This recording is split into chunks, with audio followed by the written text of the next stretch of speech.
Is that his name? Yeah. You may recognize it from his famous father. Yeah, that's Patrick Schwarzenegger. Wow. Oh, wow. Yeah, son of Arnold and Maria Shriver. He's the bulletproof Kennedy that everybody makes the jokes about. I didn't know he existed, but now that you say it, you couldn't have mistaken him for anyone else.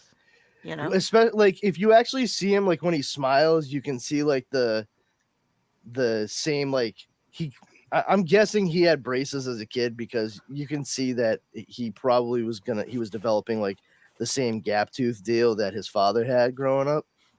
I got that right now. Yeah. At least he didn't end up with the fucking giant underbite. Everyone thinks because you're a zombie, you don't know good coffee.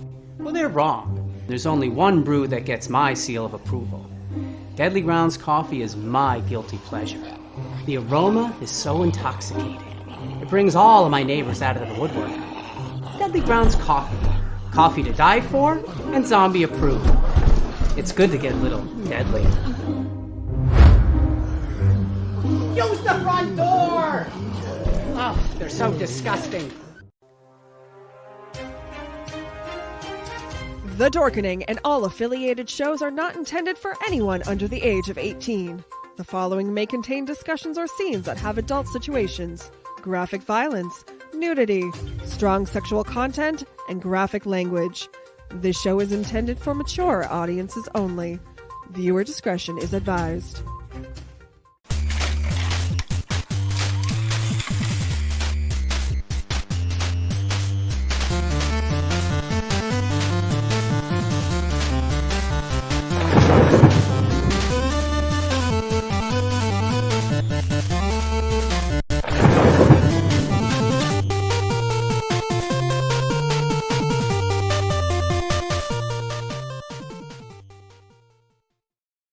Hey, happy Wednesday, everybody. You are watching Midweek Geeks. My name is Leo. I'm the monkey behind the keyboard here.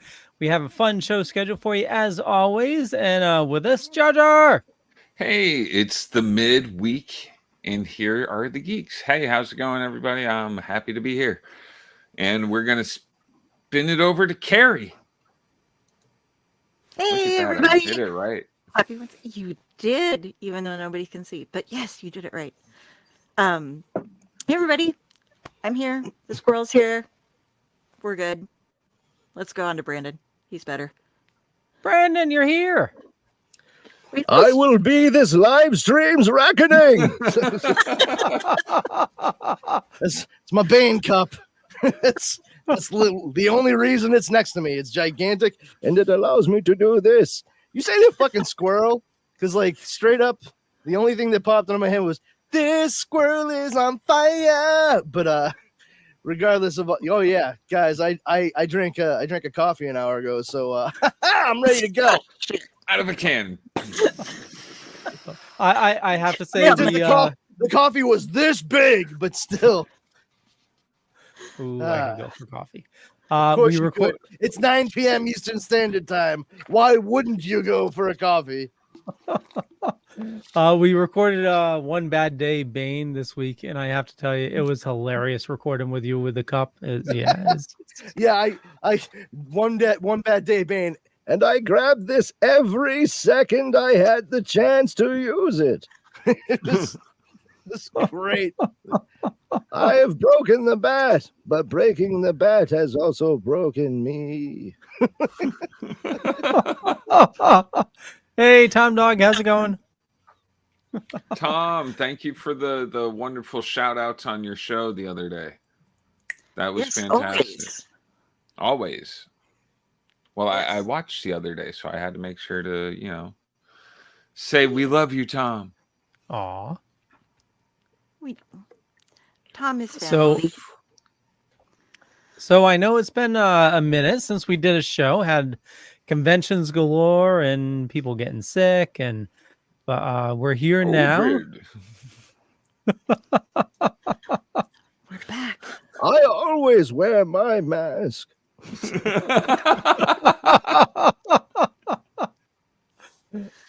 So what's everybody been up to? I know we had some shows that came on, and like, okay, elephant in the room, Ahsoka. Well, hold on, wait a minute, man. What's everybody been up to? And then you're like, never mind that fucking palaver. All right, I don't even care. I was saying that to be nice. What do you think about this? No, fuck you. I'm gonna answer your questions in order. I don't give a flying fuck if this is your show or not.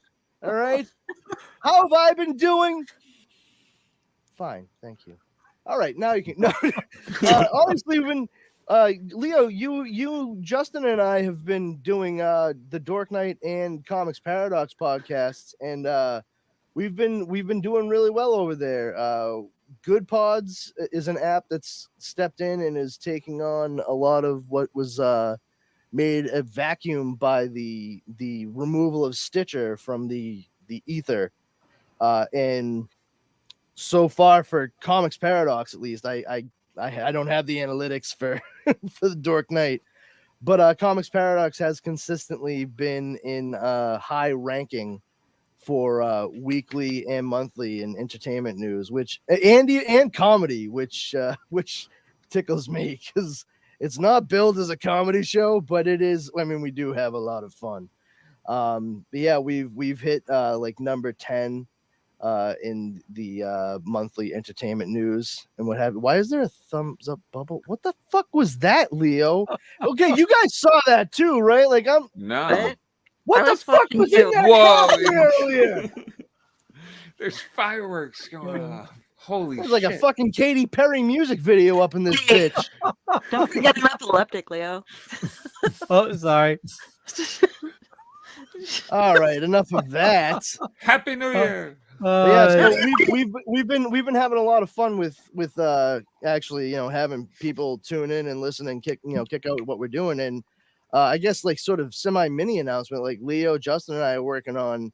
We always record video when we do those podcasts because they're about a visual medium. We're talking about comic books.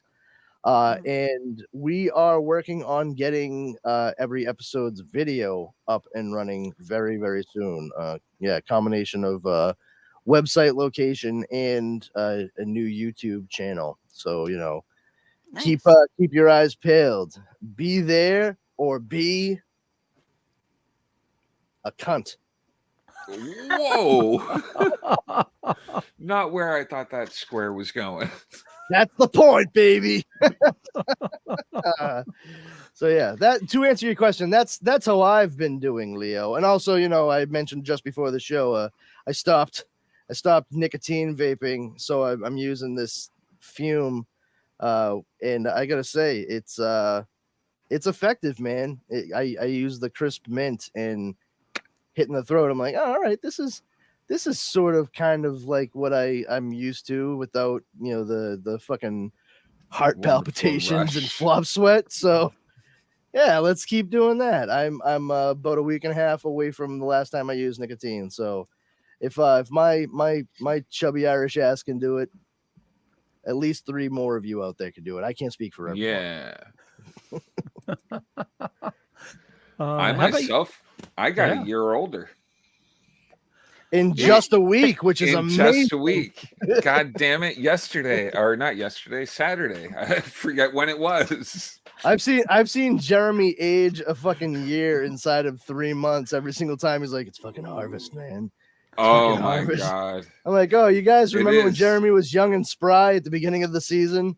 And now he's like fucking old man River. Guys, I came through the show. My hands hurt. Like, yeah, they should. They are sore. Yeah. They are sore. Yeah. The back and the hands. I'm just one man. I can only hunch over with a pair of scissors for so long. Need to get short people to work for you. It's not as hard reaching up as it is. Please show me that Craigslist posting. Fucking midgets wanted. Harvest season. Yeah, I'm gonna get in trouble with that one. Little ones. I'm sorry, dwarves wanted. I'm just looking for very tiny people. That was mean. People. I shouldn't have Leprechauns. said No, yeah, go magical. All manner of fictional characters wanted. Superman, please apply now. If I could just get the Flash in here, we'd have it all done so fast.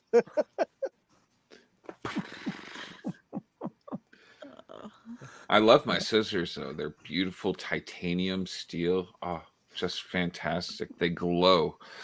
I didn't think you were using like a kindergartner's plastic safety scissors, although that would be hilarious to watch. That would. Oh my god. These fucking scissors suck. Yeah, because they're not really scissors. Left-handed ones too. There you go. Oh. How do you think left-handed people feel with the regular scissors? How fucked up is it that I just called right-handed scissors regular scissors? Oh, look at that. I've managed to offend dwarves and left-handed people inside of 1 minute. That's got to be a record. Somebody start putting hash marks on something. We can fucking keep a running tally for the episode. Brendan hasn't been on a live stream in like 2.5 months. Let's see him make up for lost time. All right. Hey. What weirdly fringe marginalized group can we go after now? Let me tell you what I can't stand. Fucking people with heterochromia. Pick an eye color already.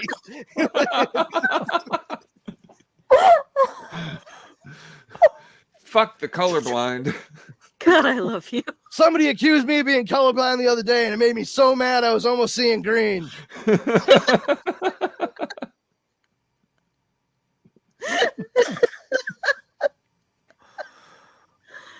I think you broke Carrie. You did. I'm back, everybody. I feel like Beetlejuice. Not the part where he's like, it's showtime, but you know, where I'm about to try to force an underage girl to marry me. No, wait, not that. Everybody fucking skips that part in Beetlejuice, right? Like, oh yeah, fucking so funny. It's like, it'd be bad enough if he were 30. You realize he's like 10,000, right? That's worse. You understand how that's worse, right? You could have totally went a totally different way with that. I could have gone any number of ways I wanted, Leo. That's the path I chose. This is not a Robert Frost poem, okay? That'd be the road less traveled by, kids. Read a book that doesn't, have pictures or comic book characters in it. That's just for funsie out there. Just hold on to that. Suck on it. See how it makes you feel. I was gonna say, you mentioned Beetlejuice could have been just a political person given a hand job in a theater. Whoa. That's not even the worst thing that could be used in comparison, Leo. How about a political person who's currently under potential I don't want to say litigation, charges for underage solicitation and sex trafficking for bringing young people over state lines. That happened during Beetlejuice?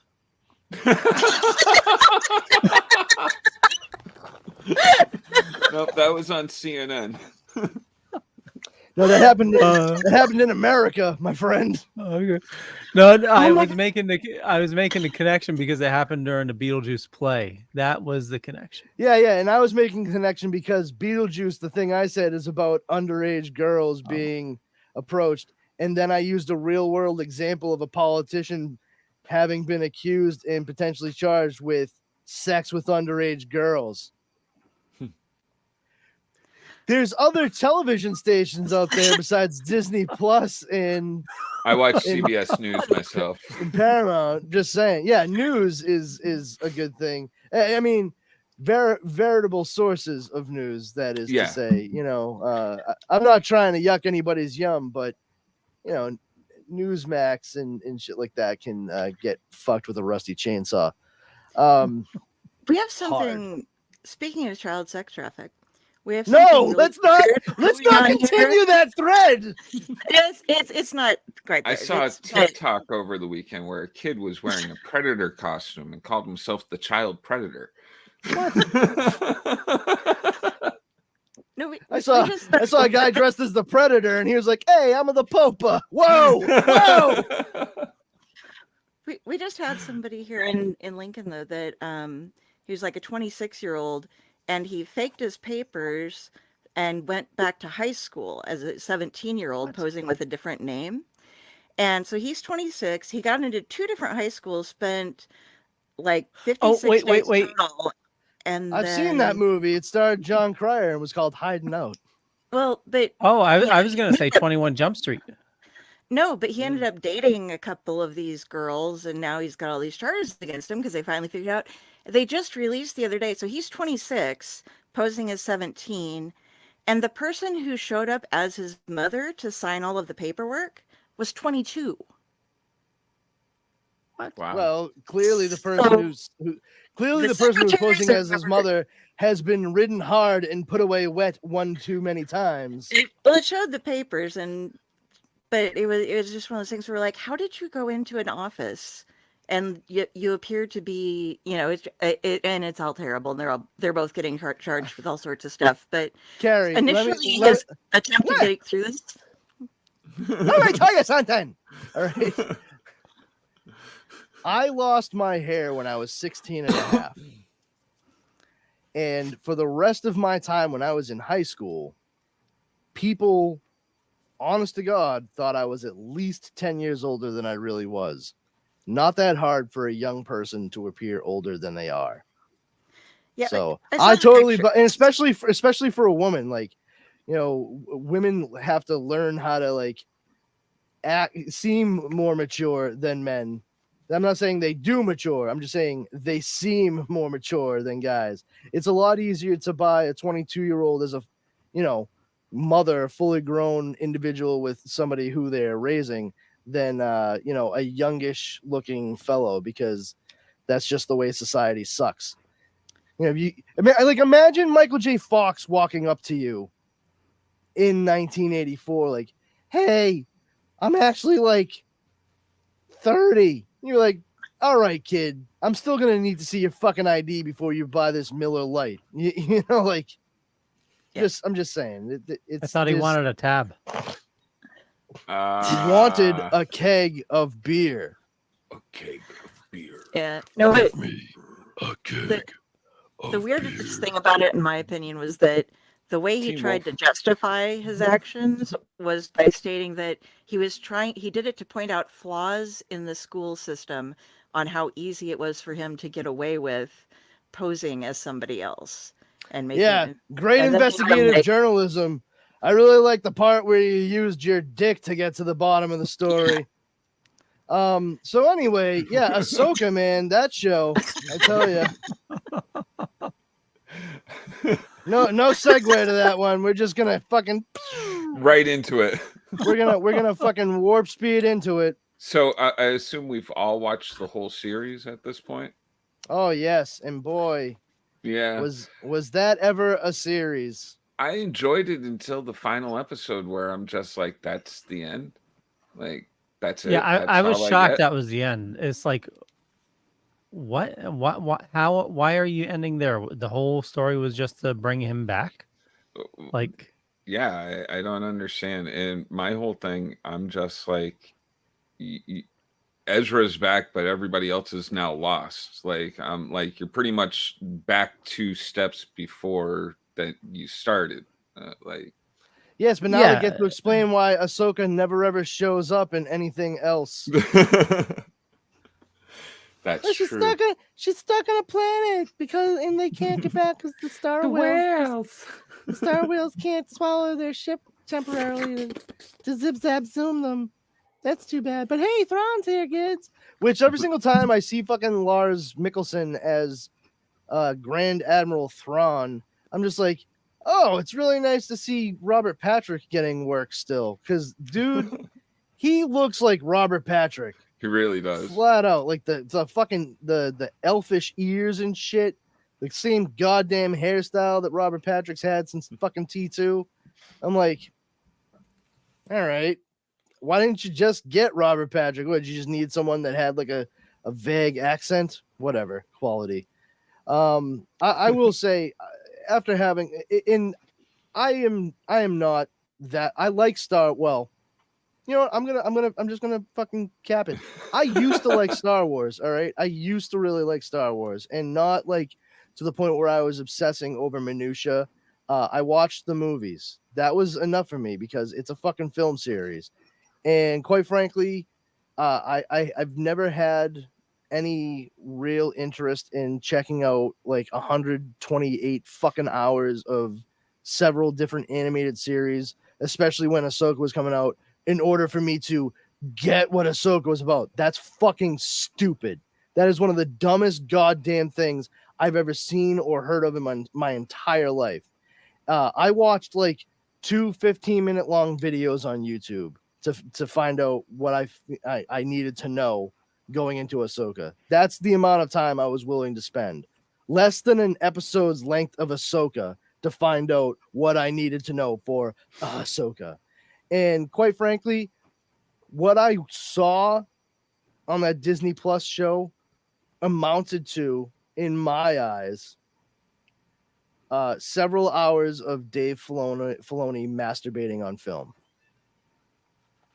Yeah, that was Dave Filoni saying like, "Oh, look at this story that I've incorporated from novels into my cartoons that I've done. I'm bringing them into live action now. Everybody bask in me." Yeah, don't care. Do not care at all. I mean, like right off the bat too, there was just like a few things that I had issues with, like everything that I saw leading into Ahsoka, like from the cartoons where Ezra fucking with the Star Whales and fucking Thrawn and all them, and then he's lost. Okay, not a problem. Sabine's obviously like, no, like I like / love him. He's my friend, and I want to get him back. Okay, great, fanrific. I've seen Ezra when he fucking left though. He was a fucking young guy, you know, a kid even. You know, fucking clean shaven, fresh faced, zip, gone. Why is the last recording that she keeps playing over and over from Ezra show him in a full fucking beard? Continuity. There's just no continuity there whatsoever. It's like, oh shit, we had him grow the beard for the part, but we forgot to tell him that there was going to be this part that, you know, like, You guys will throw fucking Mark Hamill's face on a fucking stunt double for Mandalorian, but you can't manage to like make this dude look clean shaven in a fucking hologram this big on a fucking screen. And also Sabine, she sucks. She sucks out loud. It's like not even like I kind of understood where she was coming from. Nope, she sucked. Like that's great that you want to get that person back, but like you gave up everything. Everything. And but like risked everything for everyone else. Yeah. Like she is incredibly selfish. The fact that she like stole that shit when fucking Ahsoka like brought her in on it. I'm like, yeah, you know what? Fuck training her. She's a piece of shit. After that, I wouldn't have been like, oh, she deserves to be given a chance. Nope. That was her chance. Blew it. An impossible decision. Yeah, she'd have been left in the fucking hospital, as far as I was concerned. Be like, oh yeah, well, you heal up and live your life. Also, once you're out of the hospital, go fuck yourself. Deuces, and that would be that. Like, okay, now let's get ready for a rock and space adventure with a David Tennant voiced robot and the always effervescent and delightful Rosario Dawson as Ahsoka. How do you take someone as likable and talented as Rosario Dawson and turn her into the blandest fucking spice on the spice rack in this goddamn show? If Ahsoka was a fucking spice, she'd be flour. It fucking sucks, dude. Flour. Any commentary there, Leo? Well, yeah, I didn't enjoy it either. It's I mean, it's Star Wars, but it's just like some of the things were too forced, like the robot. That's the Force. Yeah, I know. The robot starting his story a long time ago in a galaxy far, far away. That I know, but that's still gonna bug the hell out of me. That's a nitpick. It's Leo. a nitpick, but that's not the issues we're talking about, Leo. We're talking about the show and its approach, not the fairy tale style opening, which makes sense when you look at the fact that George Lucas was essentially telling a sci-fi adventure fairy tale. That's why each episode began with a long time ago in a galaxy far, far away. It's literally that galaxy's version of Once Upon a Time in a Faraway Land. So, like, I'm not going to agree with you on that. Like, Okay. that's a weird... No, that's fine. It was just odd to hear you're it. like, oh, talk about forced nostalgia. I'm like, no, forced nostalgia is taking Ahsoka from cartoons and forcing people to watch every episode to understand what's happening in a fucking 6-hour live-action miniseries. That's weaponized nostalgia. Oh, when they mentioned Leia, that was pretty weaponized nostalgia. Oh, yeah. This came directly from General Leia. Oh, you gonna show her? Oh, no, she's No. the woman that plays her is she's dead. Oh, I'm sorry, what's that? No, nothing. Never mind. But anyway, Mary Elizabeth Winstead, everybody. You know. I'm so glad I quit watching after Clone Wars. And I didn't even And that's the watch funny all thing of too. that. Did you notice that if they had not put Mary Elizabeth Winstead in the giant fucking weird long-tailed butt head with green makeup, that she and the girl who played Sabine would look like fucking sisters? Mm. It was uncanny. I'm like, especially with the purple hair, I'm like, this young woman looks like she's going out for the reboot of Scott Pilgrim versus the World. Ladies and gentlemen, Ramona Flowers 2. Just saying. Anyway, sorry. Go ahead, Leo. No. Continue. And the other thing that bugged me was, when they do find Ezra, like they have to throw in these like little people that are going to help them. Like, I always love that Star Wars does that somewhere. They throw in the little cutesy people that everybody starts to hate. I'm just like, I actually didn't mind the Shell Rock dudes. They didn't bother me at all. No, what I'm saying is it was too. That's what they always go with. I mean, it's Filoni's Ewoks. Yeah, exactly. See, it's like poetry. That's a quote from George Lucas. It's a refrain. Everything is. It's like a circle. It's like a circle. It all comes back around. Like that's part of the point of what George Lucas was trying to do from the start. So if there's certain things that seem like repetitive, I don't mind that. It's the way that the whole film series, which I cannot stress enough again, is the basis for everything. The movies, they all are echoes of the same thing occurring. So if it seems like there's reverberations of certain things throughout the timeline, that makes sense to me. I can dig on that. It's just that they haven't addressed it, and I feel like the world between worlds and stuff like that was an opportunity to do so, and then they didn't. So yeah, they didn't really do very good explaining of anything in it. You No, get to the end. Yeah, but Jeremy, you see, if you had watched if you had watched all of the Clone Wars and Rebels and at least half of the Bad Batch, then you would be on the up and up, and you'd get it. But because you haven't, you're just one of the people that doesn't. I went and checked the internet the next day and looked up the little stuff that I didn't understand, and was just like, oh, good, that's great. And apparently they changed the Force again. Like everybody has the Force. You just need to train in it. Did they say that again? I don't recall that. I thought they were still going with midichlorians. I don't know, because didn't they make mention of midichlorians?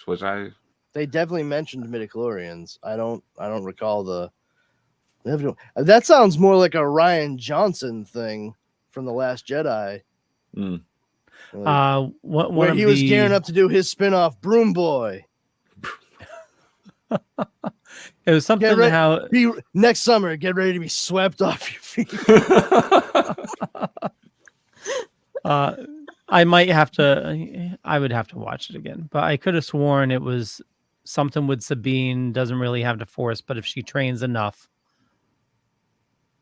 At least that's one of the I thought she had just cut herself off from the force. She just stopped using it and stopped training. That was my takeaway. Teaches me to listen to one of those explainer videos on YouTube. Yeah, maybe. Yeah, I mean, once again, verifiable sources, like trusted sources. I mean, I'd be curious to know what video you watched, who produced it, like who created it. Who's on Reddit, damn it? Tell me outside of the show, because I don't want to give them any fucking free advertising here, because it sounds like they steered you in the wrong direction, and you're Mr. fucking Star Wars himself. Like, oh, I love Star Wars. Yeah, we know, Leo. We know. How many fucking Grogu things you got now? All of them. Yeah, that sounds right. That tracks.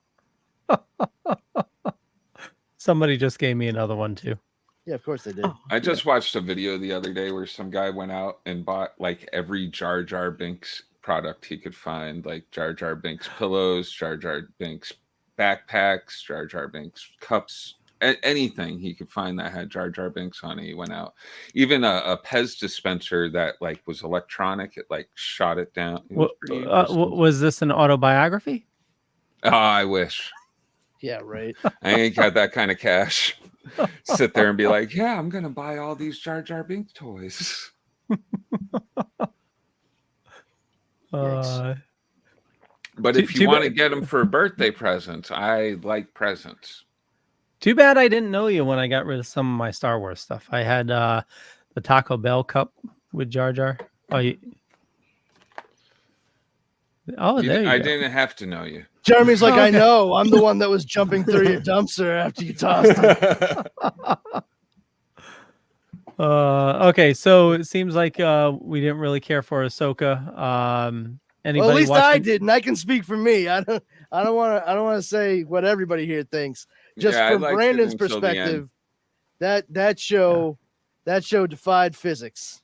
I just felt like sucked and blew at the same exact time. Yeah. Marvelous. I waited for a good ending and got, oh, wait, you have to watch more. I'm just but like, wait, there's more. But why do I want to watch more? You didn't give me a reason to want to watch more. Now, when you're watching this Star Wars story, you can walk away, set it, and forget it. But wait, there's more. Anybody see Beale's Star Wars, kids? Anybody see the first episode of Loki? Yes. Yes, I did. The second episode is on right now. Oh, really? Is it? Oh, yeah, 9:00. Yeah. 9 p.m. Eastern Standard Time on Wednesdays. That's cute. Right now. It's cute that that's Wednesdays, because that's Odin's day. Odin's day. Yeah, Wednesday is named for the god Odin, or Woden. And it was Woden's Day, and that's why it became Wednesday. The more you know, kids. That's right. Not only do you get entertainment, you also get education. It's edutainment. I hope I didn't lose anything important while learning that. Not 22, not 32 minutes after I said the word cunt. This is great. Yeah, it's pretty cool so far. I'm enjoying it. It's excited to see where it goes. Maybe it broke the Marvel. Well, I'm not going to say Marvel curse, but Marvel's been in a lull lately. They're not in a lull. They've gotten lazy. Yeah, there's a difference. I'm not going to say like, everyone's like, oh, this burnout. It's like, we're not burnt out. We're fucking sick and tired of the creative laziness, not of the people involved, but the fact that it's clearly been mandated that certain things need to happen in a certain way. The problem therein, though, is that everything becomes a formulaic paint by numbers project. Yep. Everything just to get to the point. How does blends into everything. And how does it connect to this? It's like, hey, you know what? What's fun? A story standing on its own two fucking legs. How about that? How does that grab you? I personally the point that it's the point that Disney and everyone else, especially business wise in the film industry, seems to have missed is not that, oh, we need to make sure that everything connects and leads up to this. Everything, for the most part, like 4/5 of everything that happened in the Infinity Saga leading up to Endgame, it was able to stand on its own, but still lead to something. So if you watched one or two, like if you just like the Captain America movies, you're okay with watching Captain America 1, 2, and 3. You know, some of the best Marvel movies right there, anyways. Yeah, but I'm just saying, like that's the way it should be. You know, and to get it to a point though where past that you had to see this movie to see that movie, and then this show past that, and then this show, then see that movie and that movie, and then this show. I feel bad for kids coming up now that are like, I want to watch the Marvel movies, and I'm like, hold on, you got to watch the 37 ones before it. Well, yeah, it's going to get to a point where you're going to have people reacting to that the same way I just fucking did to Rebels and the Clone Wars and all that. Like, I got to watch what for how long before I can even check this out? Yeah, how about fuck that shit? And I think that's the thing that Warner Brothers and DC Studios really needs to benchmark. And I think James Gunn and Peter Safran are. You know, like, hey, it's nice if we have some kind of like connective thread, like wink, nod of the cap, but that doesn't necessarily mean that it all has to work together to build towards something. If you introduce the characters individually and put them in their own stories that are good and standalone, you can bring them together as long as it looks like they're existing in the same world into some big thing and not have, 19 other things before it that are quote required viewing to enjoy that one thing. There's a way to do it, and Marvel forgets that that's what they did with that first series of movies. And it's just, I don't know, it's frustrating, the whole thing. But Loki so far seems good. I mean, I think it's a weird enough show that it can stand apart. And if there's anything that does seem like it makes sense to check out before we really get into the Kang of it all, it would be Loki. Yep. As far as I'm concerned personally, the two best Disney Plus series were, in order for me, WandaVision and Loki. Those are the two most substantive series to me. I know a lot of people would argue and say like the Falcon and the Winter Soldier, but even with that, I feel like that was a story that didn't need that many episodes to tell itself. And once again, that just felt more like a stepping stone. It was like, oh, you got to watch this so you understand why we're going to do that. Like, oh, so that's how we're getting the Power Broker and US Agent. We're getting to the idea of Thunderbolts because of the Contessa and Val and all that. Okay, still feels like this could have been, even if they didn't want to release in theaters, this could have been like a Disney Plus original movie.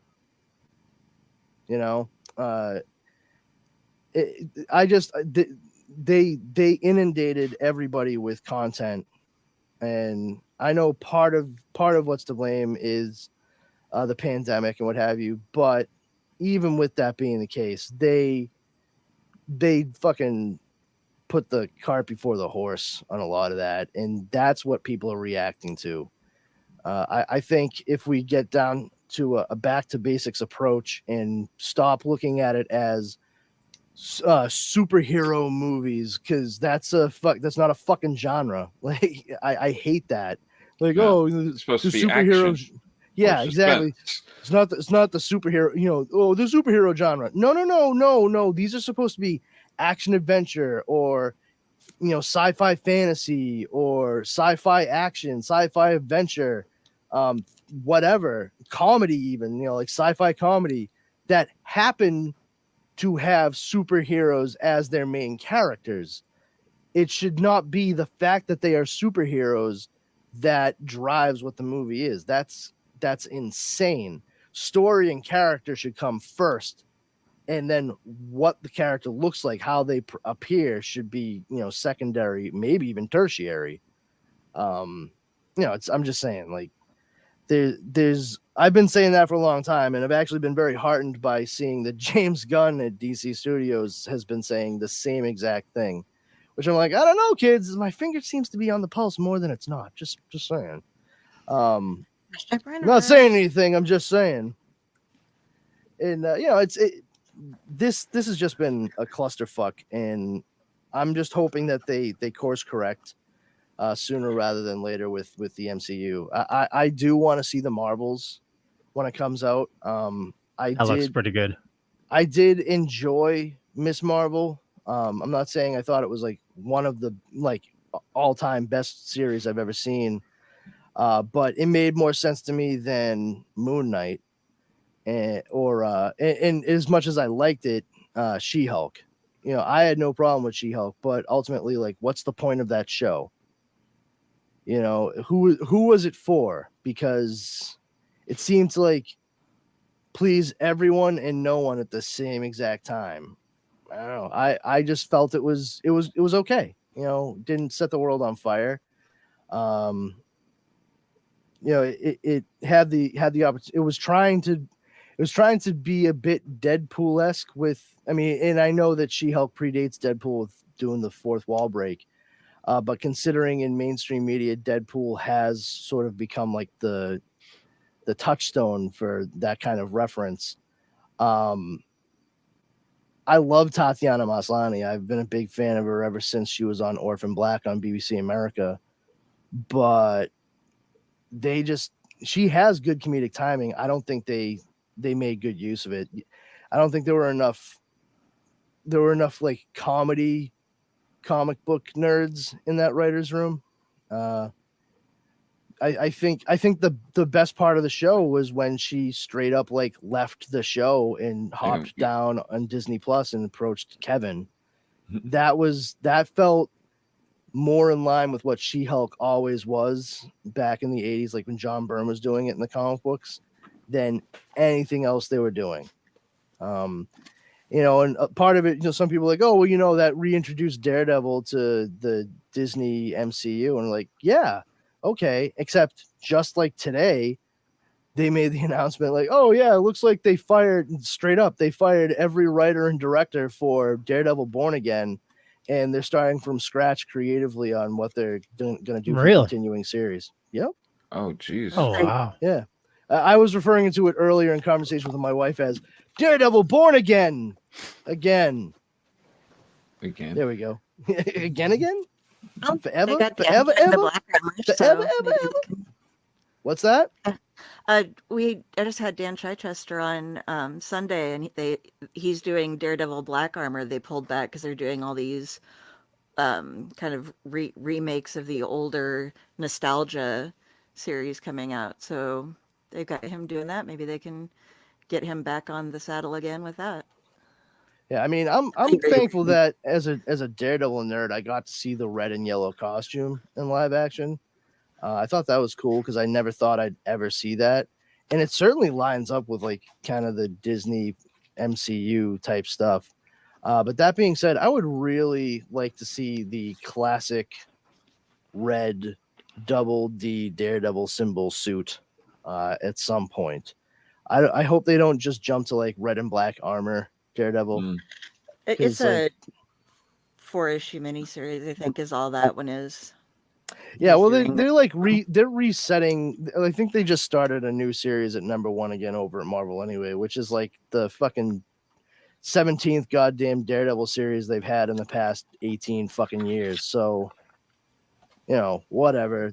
I used to fucking read Daredevil month to month. I loved it, and then they started doing that shit, and I was like, yeah, you know what? I think I'm all set because I don't know where to fucking go anymore.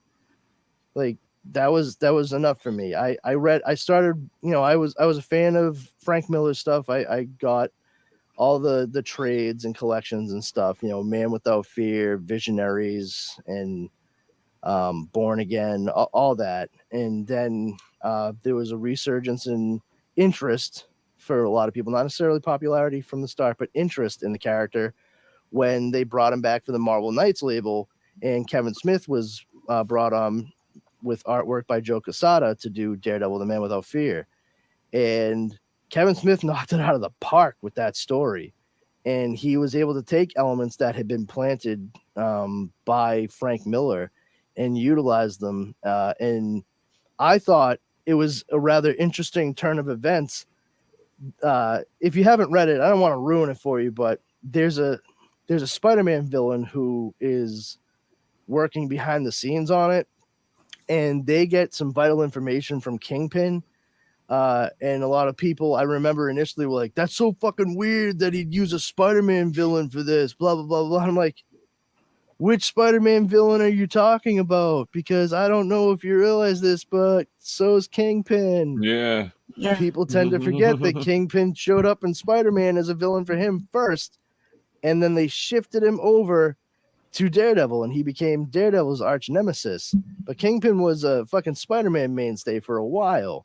Well, also, why would it be weird? They're both in New York. Yeah.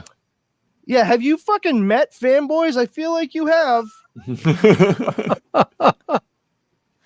So yeah, but that was excellent, and from that point on, I was all about it.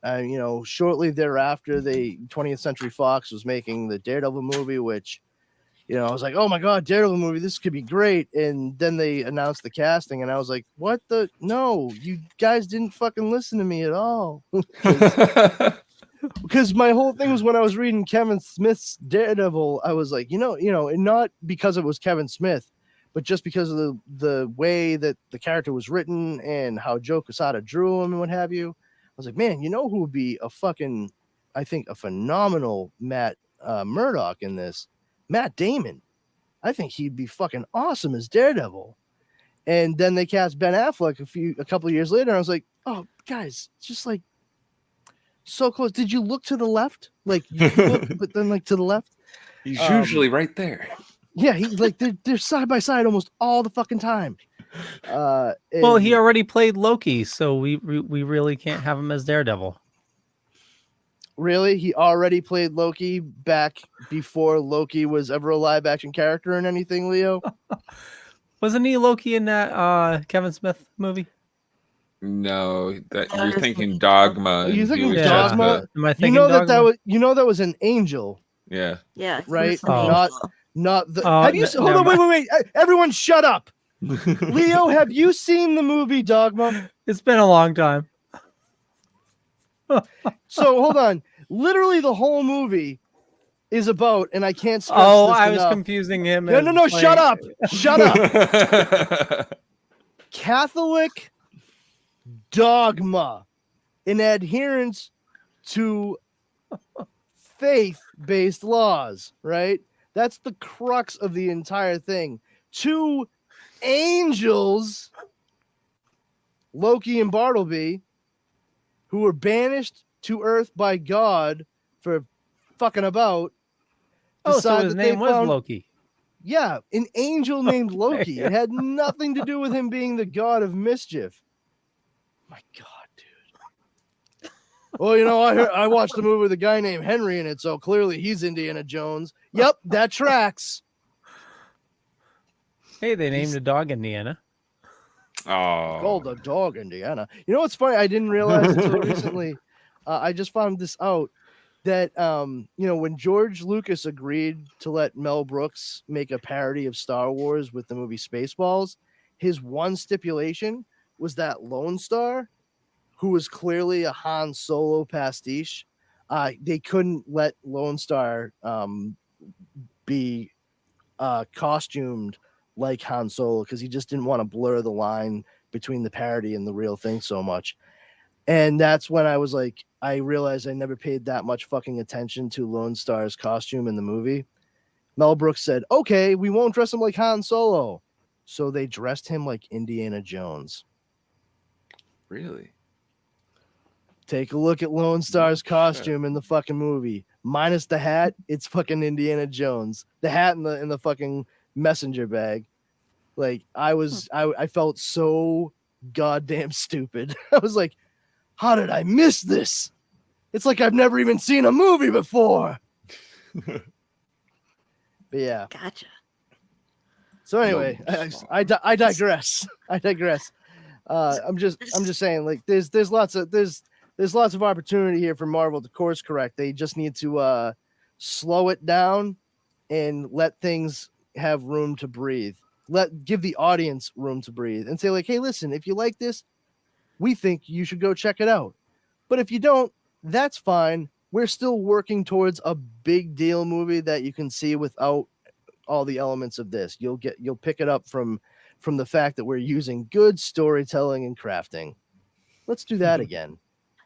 So, based on, since this has overall so far been about just decisions that are potentially poorly made, based on Disney overseeing everything, what do you think about them trying to kind of force Iger into buying EA Studios? They've been discussing that the execs want them to buy EA Studios, and I just think that would be horrifying.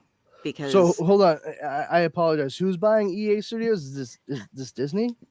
The executives at Disney are trying to force the CEO or whatever, Bob, isn't it Bob Iger?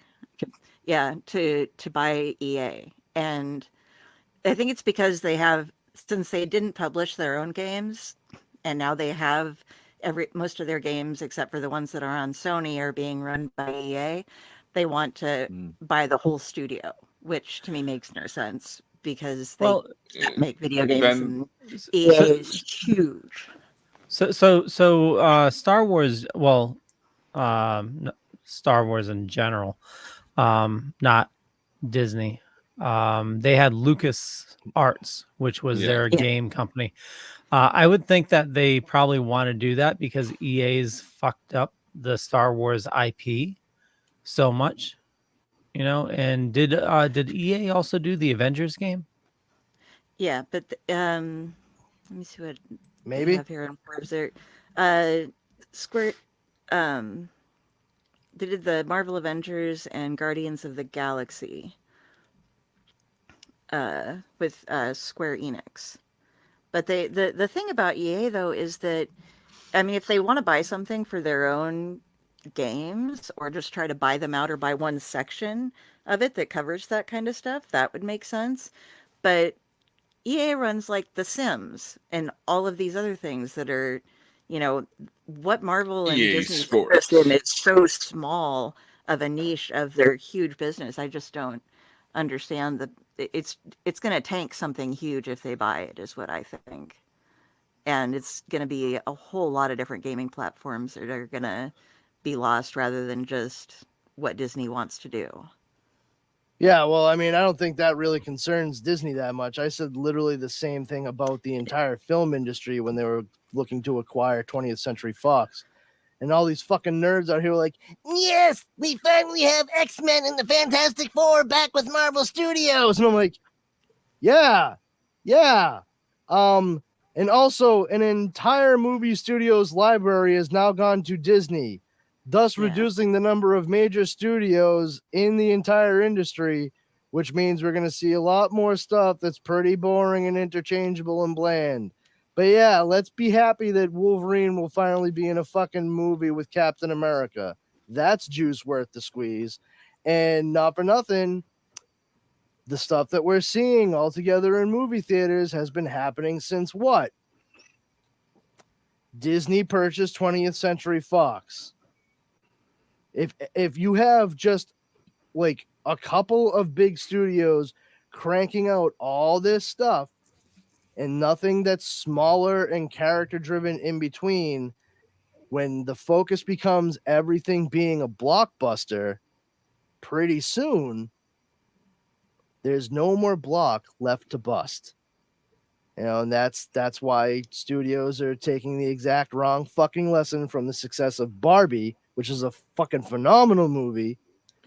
I've yet to watch it. Everybody keeps telling me. It's so good. It's so good, dude. It really is. And I love it. I wore my I got a t-shirt. It's the baby blue and with the white and pink like Barbie font, and it says, "You ever think about dying?" Which is a line from the movie that Barbie says that sets her on her path towards personhood, essentially. and I wore that with one of my crazy pink colored Roosevelt shirts, much like the Trapper Keeper shirt I'm wearing right now. Very nice. And I wore it when Dara and I met Robert England and Heather Langenkamp a couple weeks ago at TerraCon in Marlborough, Massachusetts. And before we went over, I was like, yeah, I have like my Freddy Krueger sweater, and I have my Roosevelt's long sleeve Freddy Krueger button down. And at the last minute, I was like, yeah, you know what? Fuck that shit. I'm not gonna go wear this because I feel like everybody's gonna be wearing some kind of Freddy Krueger related thing for their like photos with these cats. And sure enough, we get there. Not only are there people all decked out in the same kind of shit, there was another guy who was wearing the same exact long sleeve Roosevelt shirt that I brought. Nobody, though, had anything like what I was wearing, and I got stopped a number of times by people asking me where I got that t-shirt. And when we walked in to take the photograph with Heather Langenkamp and Robert England, she literally grabbed my outer shirt and opened it up, and she goes, "Oh my God, do you think about dying?" And I was like, "Only when I'm awake." And she's like, and but like it was a much more fun and genuine reaction than if I was just some other fat asshole showing up like, I like the Nightmare on Elm Street movies. Yeah, we know. That's why you're here. We got it. Thanks, Brandon. Smile for the photo. Sweet dreams. And then, walk away. No. It was a very, very cool interaction. But regardless, I'm sorry. Continue. Anybody remember where we were? We were talking about EA and EA Sports. Yeah, if everything's owned by the same people, it's just going to end up being the same. Differentiation is the key to success, and motivation to outdo somebody else. Competition is healthy, and Disney keeps forgetting that fucking rule of business. So whatever, it's going to be fun when they fucking implode. That's not a go broke statement, by the way. No. Stupid and absolutely asinine. That's just, hey, listen, if you go creatively broke, then you will go financially broke. That's how that goes. Something should be done about EA though, because they've been, having quite a bit of issues so far. Not so far, but recently, like with the different Star Wars games. I heard the last one was pretty good though. But there's been, like, I keep on seeing these stories about like the latest version of FIFA. They found like, content from like 2 FIFAs ago or something like that in the game. So essentially they're taking like FIFA. You mean the soccer game, the football? Yeah. FIFA. Yeah, you say that, and all I can think of is I just have Eminem from 8 Mile in my head when you say, "No, Mackay FIFA, this is my life." That's all. I'd like to hang out in your head for a day. Oh yeah, come on in. Welcome to the Terror Dome. Just a day. Just be like, "Hey, everybody, I'm here. What's going on?" Yeah, at the end of the day, how you doing, Jeremy? Help! I need water and a hug. Water and a hug. In that order. I don't fucking care. I know we talked about keeping tonight for an hour, so we'll wrap it up shortly. I took a nap, so just fucking talk. Yeah, they have the different EA studios, and maybe they just need to let some of them have more autonomy away from buy out. Well, I don't think that's gonna. I don't think that would help because EA's been more like microtransaction driven. Yeah. Yeah. Well, they just released The Sims 5, or getting ready to, and that's going to be for free, but with, eventually there will be the microtransactions going on with that to get some of the custom content and stuff. But, they just have such a variety of stuff you can't overtake if you don't. That's my thing with Disney overtaking it is they don't make games. And they do though. No, they do. Oh, They just actually made a very successful and fun game through Disney Electric Content, Illusion Island. Okay. Yeah. Yeah. It's a Metroidvania style game. Oh, Yeah, that looks really good. I And have don't. it, and I played through it once, and I'm playing it again now because Oh, nice. I want Okay. because I have ADHD and need to get 100%. But Well, yeah. I missed the goddamn hidden Mickey at one point, and the whole screen shifted, and I can't get to it. So I had to fucking erase my entire file. It's a thing, all right. But regardless of that, if you've ever played Metroid or Castlevania, you know, with you hit pause and you see the map and how it fills out as you walk, and then eventually you get a piece of the map and you see all the places you were but didn't get into, and you got to figure out maybe like, oh, what do I need to get into this area now? How do I get there? Full on. And it's very creatively done too, while keeping in mind that your characters that you're playing as are either Mickey, Minnie, Goofy, or Donald. And your controls, you don't actually injure anybody. You don't hurt things to stop them in this game. It's all offensive. I'm sorry, no, defensive. You have to jump over obstacles, and you have to swing from things in order to make things fall down on like the bosses. You don't ever directly cause violence towards anyone or thing. And like that's an interesting creative mandate, because these are wholesome Disney characters. You do not want to showcase them hurting anybody else, even if they're the bad guy. And I am a 41-year-old man, and I have had so much fun playing this game. It is most certainly a game that can be played by both adults and children. It's done in a more modern style for those characters, like a sort of a kitschy throwback style. If you take a look at it, you'll see what I mean. But it's a really good game, and that was published by Disney Electronic Content. So if they're able to push that out, I don't see why they would need to focus on buying another company. Seems to me like they're trying to shore up their ability to make anything, and this was they knocked it out of the park. So if they're able to get the right creative teams working on things, and they are able to keep the rights themselves to creating these video games that are, if not continuations, at least concurrently taking place with the storylines that everybody is already familiar with, then I feel like there's more power for them to do that than spend even more money, which they're hurting in regards to that, you know, in a manner of speaking. I don't foresee them spending another couple of $1 billion to. Yeah, it's a lot of fun. I hope I get a sandwich. Well, Disney's had a history of making some really good games based off of their IPs. You know, just thinking back to, you know, Genesis and Nintendo, like Aladdin and Lion King. DuckTales, the game was dope. Oh, dude, DuckTales. But even more recently than that, but before this, Epic Mickey. Oh yeah. That was a really good game, you know, like, but even using these characters right here, not going with like, you know, movie like animated characters like Lion King or Aladdin or anything like that.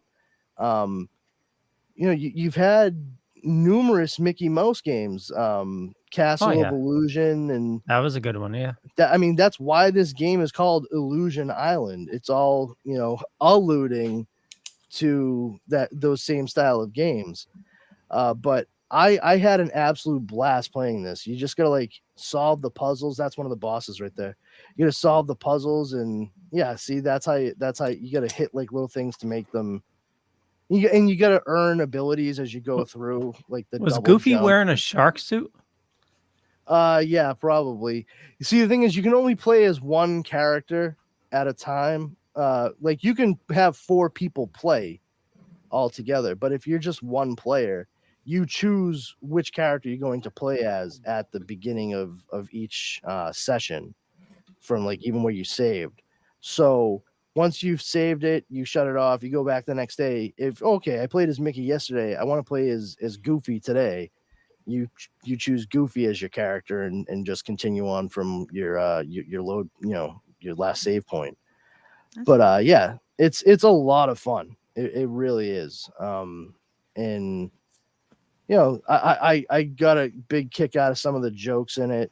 You know, it definitely like sophomoric / little too smart for some of the little kids watching it, but adults will be like, oh geez, all right. You know, not raunchy or anything, but like the magic words that they have to say in order to stop like each boss, like once they defeat them, like to turn them into stone so they don't hurt anybody again, is TEEBEEDEE.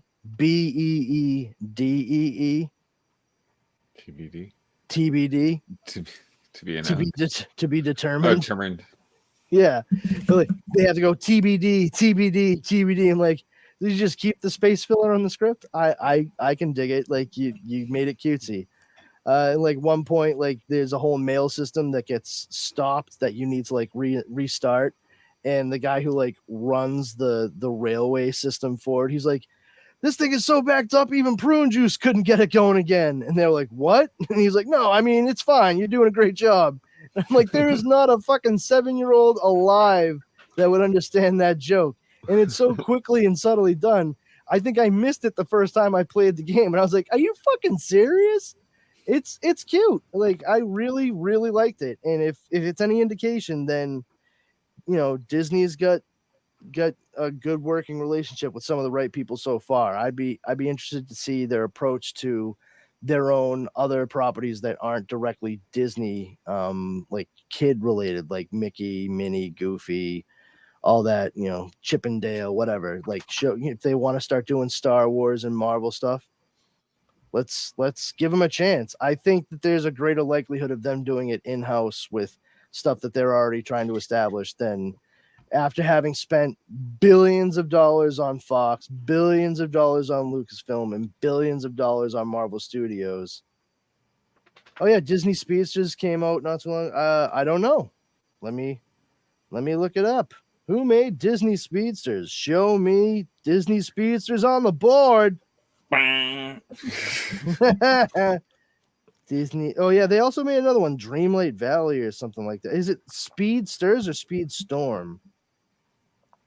No idea. I think it's Speedstorm.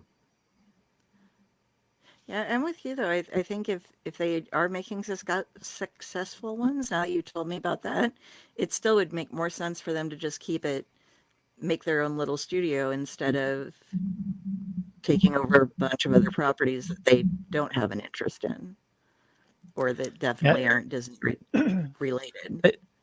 They should just bring back LucasArts, you know, and just revive that.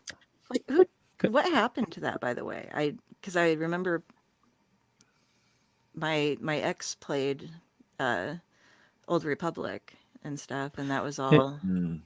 Yeah, I think they just closed down. But LucasArts made, it wasn't only just like Star Wars games. Real quick, Yeah. I'm sorry, I just want to jump in.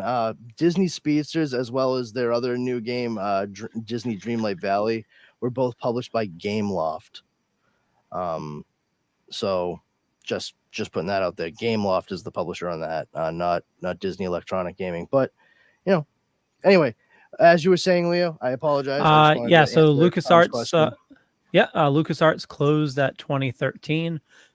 They said it was rebranded as Lucasfilm Games, but LucasArts, they made, they used to do like point and click games like Dig. There was a really cool Indiana Jones and the Fate of Atlantis, and then they made Star Wars games as well. I think they made like TIE Fighter and X-Wing and TIE Fighter, Sox Shooter, you know, all the fun ones. I wonder, did they do Grim Fandango? Say it again. Grim Fandango. Dango. Is that skeleton one? Yeah. There? Yeah, okay. I know what you're talking about, but I do not know if they... Oh, yeah, it was LucasArts. Yeah, Grim Fandango. That was another good one, too. Whatever. It was all downhill after Super Star Wars. Yeah. That's my story, and I'm sticking to it. I liked all those. Return of the Jedi. Yeah. They were good. Those the Super Star Wars Empire and Return of the Jedi. Those were really good, really fun. That's the thing. I have a problem with some of these things, like especially like the Star Wars games. As you were saying earlier, like, oh, they fucked up the continuity. It's like, oh, the best way to not fuck up the continuity is stop making video games that are trying to continue the story outside of the fucking movies. Well, I didn't say they fucked up continuity. The gameplay was messed up. No, I'm pretty sure earlier you said they fucked up the continuity. EA fucked up the continuity. I'm pretty sure you did. I'm totally gonna rewatch this later. Rewatch it. If I said it, I didn't mean it like that. But the games. Oh, so you meant it, but you meant to say completely different words to describe the thing that you mean. That's not confusing. I don't think I said. Please rewatch it. I will. And let me. Oh, I know you will. I know you will. But no, they fucked up the Star Wars games. The games themselves. They I think they added like microtransactions and actually I'm pretty sure they did. Yeah. They just weren't that good. So really they fucked up the accessibility. That might be the word that you meant instead of continuity, which you definitely said earlier in the episode. Okay, rewind it. And yeah, I'll rewind reality right now. Sit tight, everybody. Yeah, we're going back to the way back machine. Holy shit, they've gone to plaid. Right now. This is heavy. There's that word again. So, any of you watched Gen V yet? Yes, I like it. I like it. Yeah, it's very interesting. Caught me off guard in the very first episode. The child going through puberty was like, holy shit. That would fuck up any child, I think. So Carrie, hold on. Oh, I'm sorry. I was gonna say I didn't hear what you said, Carrie. So Carrie, Gen V is a offshoot of The Boys. Okay. Or spin-off, even, which is the term that most people would use. Yeah, spin-off. It's a variant. I believe Drew said that Gen V was actually a group within the storyline of The Boys. Gen V is not a group within the storyline of The Boys. The G-Men is a group. Okay. Because they are essentially like a fraternity on Godolphin University.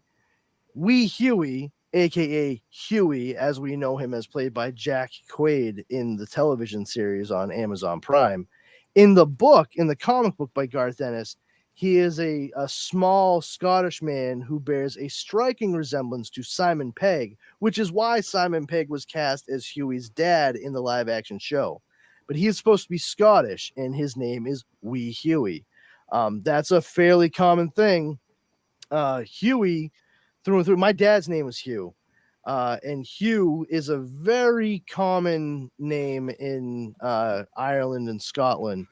And not only that, they like a lot of Irish families, like my dad's side of the family, they just use the same fucking names for everybody through every goddamn generation.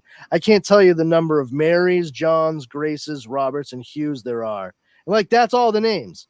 That's did I say Sarah? But yeah, Sadie I think is one that pops up quite a bit too. My dad was baby Huey growing up because his uncle, my granduncle, his mom's brother was Uncle Huey. And then my dad was born and he was baby Huey and he became Babe from that. Because especially at the time, like baby Huey was like this comedic thing and like who fucking wanted that. And then my Uncle Huey had a son that he named Huey and he became Little Huey. And then Little Huey had a son who he named Huey the Third, who became Little Baby Huey. My dad wanted to name me Hugh Jr. And my mother, one of the few kind things she did for me in my life was say, abso-fucking-lutely not, and made me Brandon instead. Thank you for that.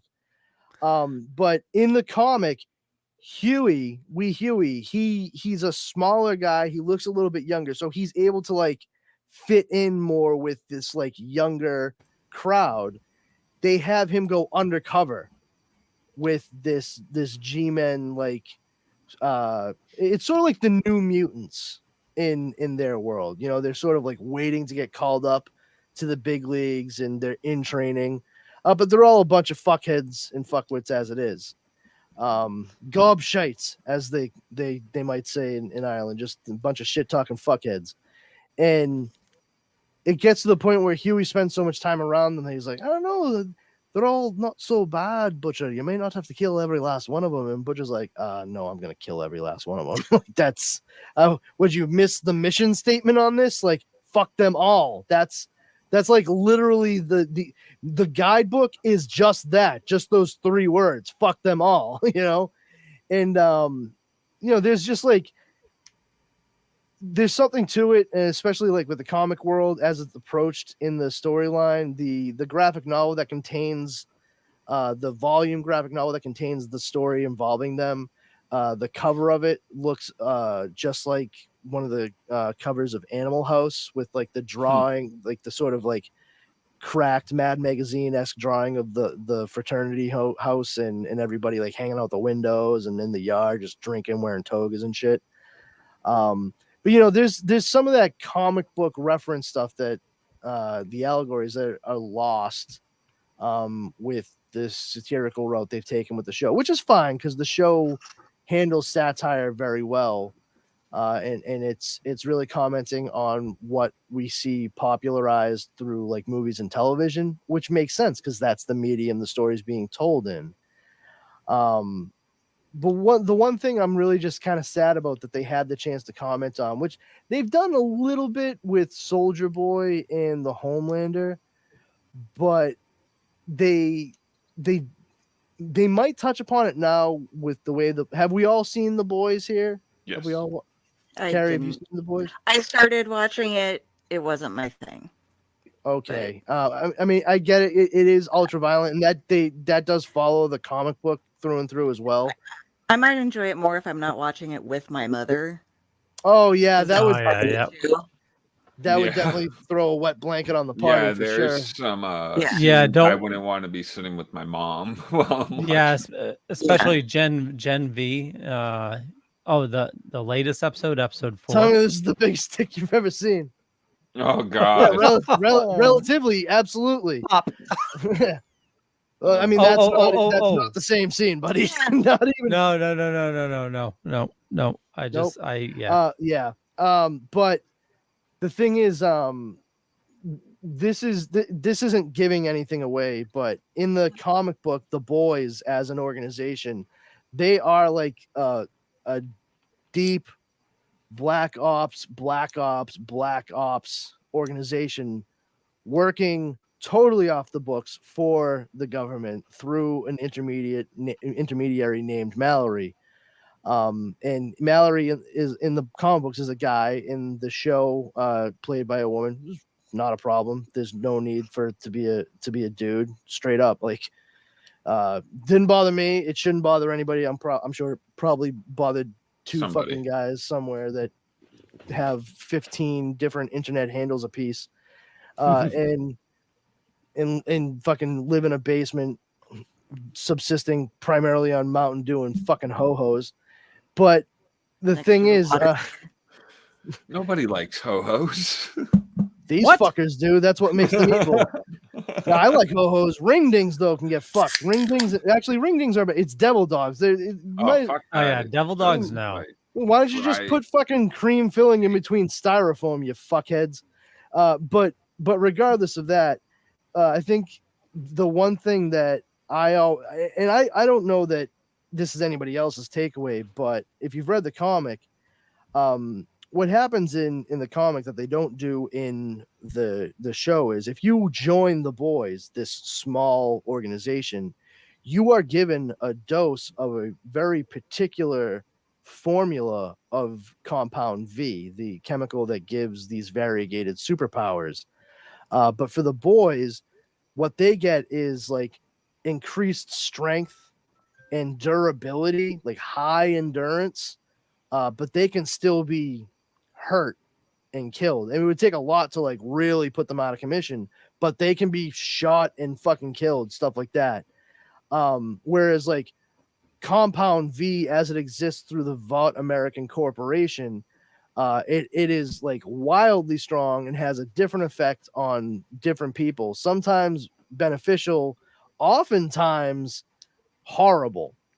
And there are some people who their parents were exposed to runoff or worked for Vought, and they either accidentally were exposed or they were exposed without their knowledge, and Vought was performing like sort of like public experiment on the regular populace, and their offspring would develop powers, but a lot of them would be like powers of a crippling nature. Like Mother's Milk in the comic book series is a completely different entity power wise than he is in the show. In the show, he is just one of the boys. You know, that's that. In the comic book, he's not someone that had that altered shot of Compound V to join the boys. He was born with his abilities, but there's a caveat to it, which is why he's named what he is, Mother's Milk. Same thing with the female of the species. She is well, I don't want to say she's born with her abilities, but as an infant, she was like literally dropped into a fucking bucket of Compound V, and she is like the Wolverine of the boys. And in the show, the female of the species is the only one that has any sort of Compound V related abilities. There's a whole storyline that explains in the comics that Mallory, who eventually formed the boys in order to take out all the soups because they're just running rampant and an absolute fucking menace to all of civilization, never mind just society. He got it all set up so that this Compound V was able to just enhance people to that point, and that's that. And he made sure that the scientists they got working on it fucking jumped up the numbers on everything so much that a single shot of it cost like $6 billion.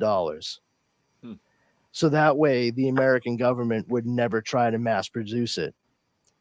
The thing that always amused me, because of all the comic book analogs that they use in the comic book series, The Boys, that I never see anybody talking about, is created that the boys take is the super soldier serum. Their abilities in the comic book are those of Captain America. They have Olympic peak physical levels of strength, endurance, speed, dexterity, but they can still be hurt. They can still be killed if it comes down to it. They can be stabbed through the chest. They can be shot in the head. And that's what they wanted. He wanted, if anybody was given this, it's somebody that they could still stop themselves. That's Captain America. The only thing that prevents a super soldier program, though, is the fact that Mallory had the numbers tweaked so that the government would never in a million years produce more than like 10 shots of it. And like I was kind of hoping they would get to something along those lines with involving Soldier Boy in the past season.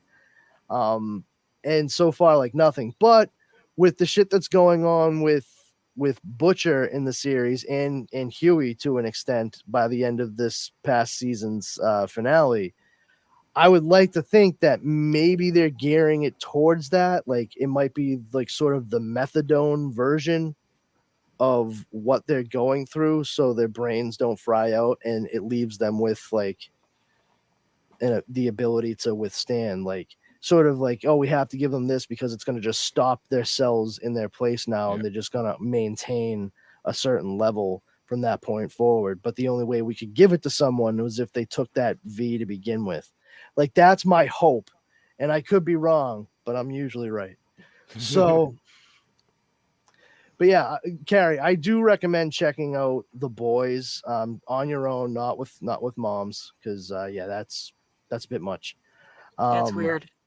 But just weird. I would say watch what's there for The Boys currently, and then make your way to Gen V. It's only like the 4th or 5th episode coming out this Friday.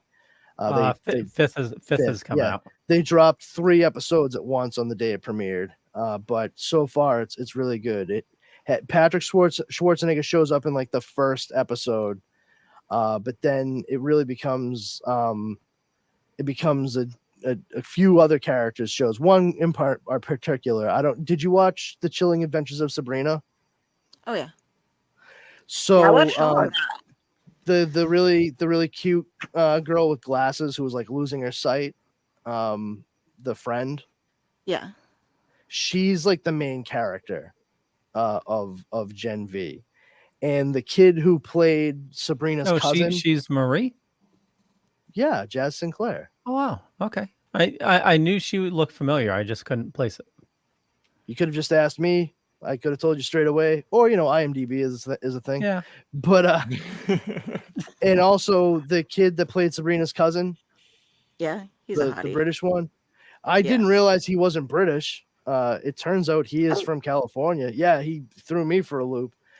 He is also one of the 3 like main characters of the show as well, which I was like, oh, that's really cool because they already worked together on another project, and already Gen V is 1.5 trillion times better than The Chilling Adventures of Sabrina could ever fucking hope to be.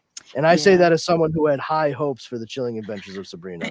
I told you why I watched all of it, and it was because of Clive Barker's paintings being in it.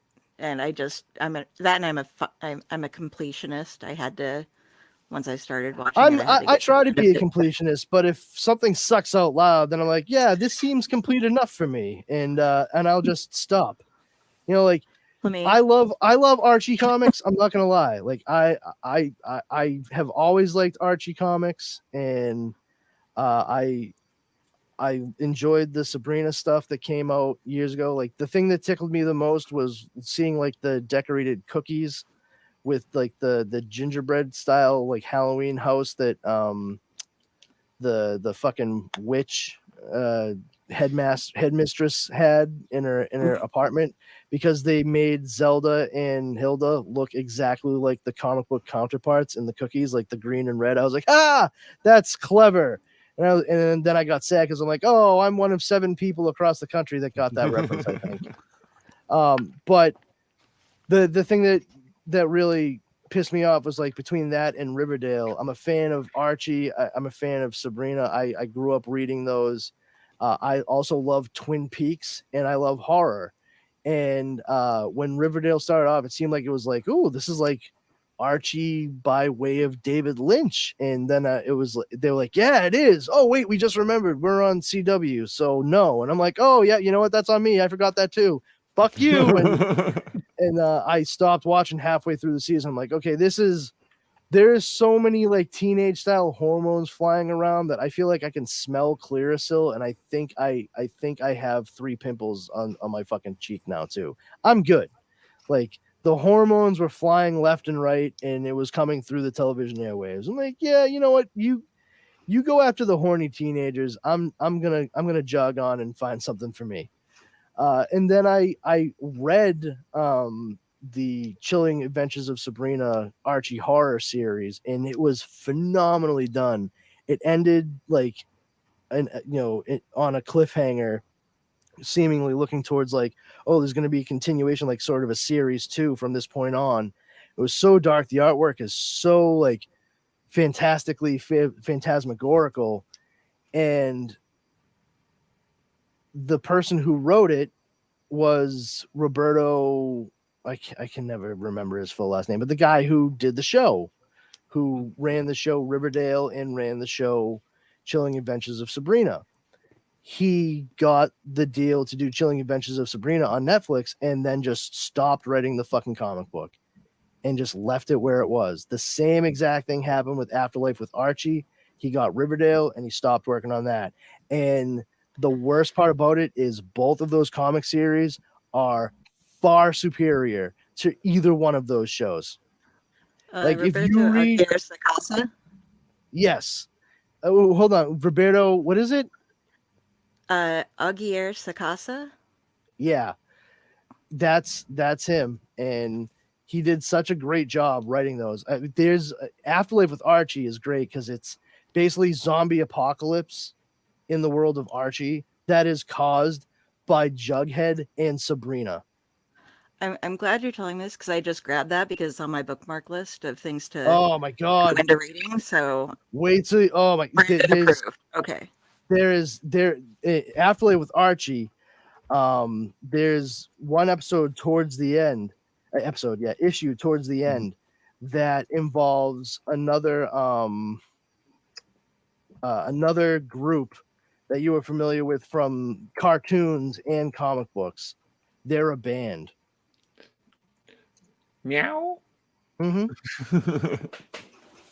But they have a fucking terrifying origin story in Afterlife with Archie. It is not the thing that you would think whilst diving into like Afterlife with Archie. I think it was number 9 or 10. I read it. Now, I mean, as soon as I saw the cover, I was like, I'm fucking in. It was pretty dope. Let me see here. I'm gonna pull up the whoosy what's it real quick. This screen. Share screen. Oh my god, how many fucking times do I have to click share screen? This is stupid. Here you go. That is the cover to number 10 of Afterlife with Archie, and I was like, all right, bring it on, motherfucker. So yeah, that one's really good, and but it kind of just stops. It peters out, and then Chilling Adventures of Sabrina, the comic book. Holy shit! Like the fucking all that camp shit that goes on in the Netflix series. No, this is a fucking horror series. I don't know what happened between that comic book series and Netflix making the television show, but they are two completely different things. And Carrie, I'm telling you, if you read the comic, you are going to be wondering the same thing. Like, how did you get away from what this was? Like, it is so fucking dark and fucked up in the comic book that it makes the television show on Netflix look even more like a fucking a middling episode of Dark Shadows. It got so cheesy when I was doing we're going to do the upside down sign of the cross 15 times this episode to make sure they realize that's what it is we're doing. And we're going to do this. Yet at the same time on the Christmas episode, they sang Christmas carols involving people from the Bible and it was okay. But yeah, listen, honestly, like my brain did the Windows fucking sign off shit. Once I heard them say the word delicious for the 15th time in the second episode, I'm like, oh, are her gifts delicious? Are they delicious gifts? Is Satan going to give her gifts that may be delicious? All right, I'm fucking done. They make these fucking abilities sound like a Little Debbie snack cake one more fucking time. And sure enough, there was what's her name? Miranda, what's her face from one of the Lord of the Rings things, the redheaded one, and she was like, "Your delicious gifts." I'm like, and done. Okay, I'm outie. I'm outie 5,000. This is stupid.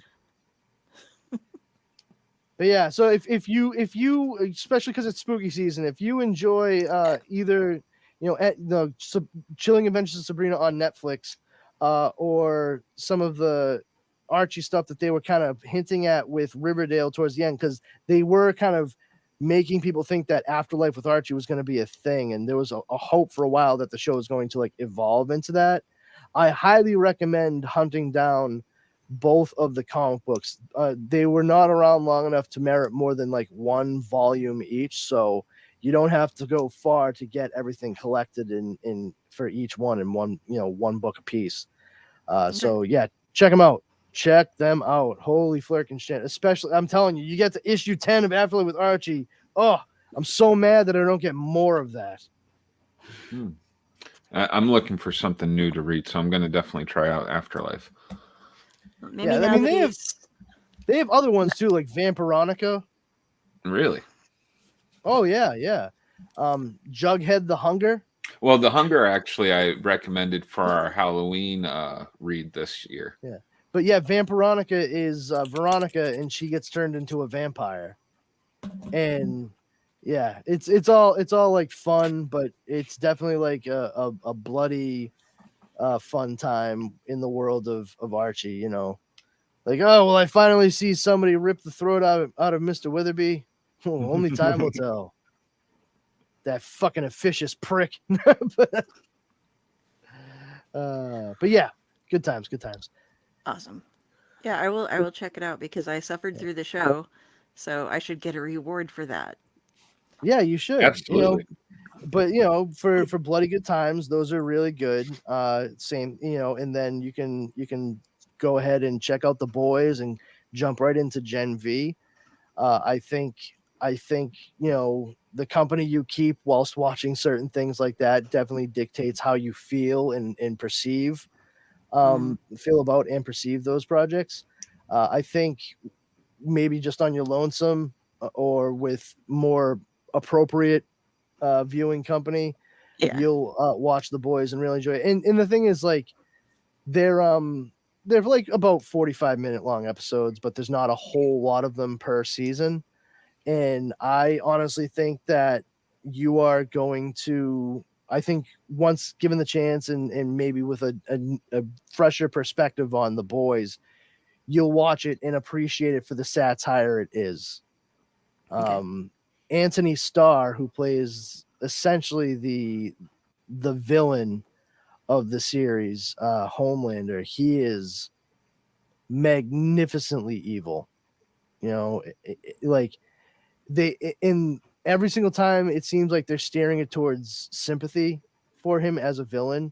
They boomerang it right back around like, oh no, this is not a character you should have sympathy for. Yeah, it may suck like some of the things that he was raised in, but he is still a fucking psychopath who has no regard for anybody else but himself. So like, it's good. And the worst part about it is, like, because you haven't watched the show, you've missed some of the funniest moments in reality where people like, Homelander's the shit, and people including the creator of the show is like, wow, you're a fucking idiot and you've completely missed the point of the show. Do you understand? You're the bad people in this, right? You are not the good guys. You're the bad guys. And all those people are like, what? No, he's what? And like, yeah, he's like right-wing conservatism given superpowers. That's pretty much that's a dystopian nightmare waiting in the wings. But yeah, you keep rooting for the bad guy, fuckface. Just see how that works out in the story, because a lot of people, check it out. I'd be curious to see what your commentary is once you get through it. You'd be like, oh, there's some great choices made, and hats off to Eric Kripke, who is the showrunner. He created Supernatural on WB and the CW, and as well as Seth Rogen and Evan Goldberg, because their names, though the two of them, their names attached to the project from the start, gave me a lot of pause. Yeah, because I was worried after Preacher. That's exactly what made me hesitant, because they changed so much of Preacher from what it should have been. And that was also a Garth Ennis project.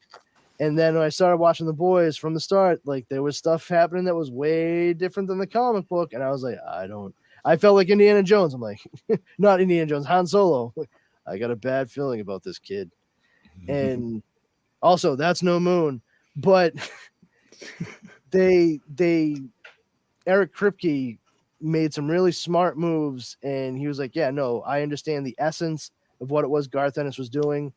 I think he combined a couple of ideas, and I really appreciate what he's done. He kind of took exactly what Garth Ennis was doing story-wise, thematically, in the comic book series, and believe it or not, of all fucking people, he took the idea of like